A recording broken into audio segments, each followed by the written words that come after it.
Amafutha okugcoba. Namuhla ake sikhulume ngawo.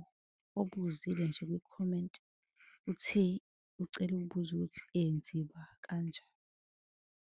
Uma umusha ku-YouTube sicela usilandele, usubscribe yonke indawo, usilandele naku-TikTok ukuze ungaphuthelwa ngokulandelayo uma sifaka ividiyo. Amafutha katokoloshi athakwa ngey'ndlela-ke ey'hlukile ebese-ke ayabizwa kuthiwa lawo amafutha katokoloshi. Kanti umbuzo uthi enziwa kanjani amafutha katokoloshi? Ngiqale nje ngichaze ukuthi enziwa kanjani. Uzothatha amafutha kaklamu, sonke siyawazi uklamu, ebese uwahlanganise nomkhondweni ukufake ebhodleleni uyogqiba endleleni la okudlula khona abantu. La wazi kahle ukuthi vele abantu bayadlula.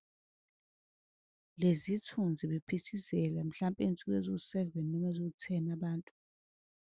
Lapho-ke uzobe usuwakhandile amafutha katokoloshi.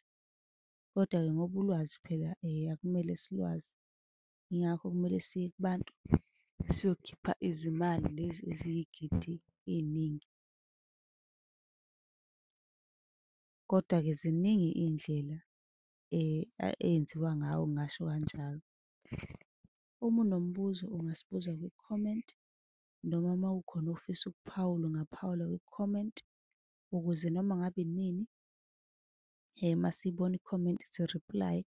Uyakwazi nokubuza owakho umbuzo ngokuhlukile ngokukhethekile sobe sikwenzela ividiyo-ke sikuphendule.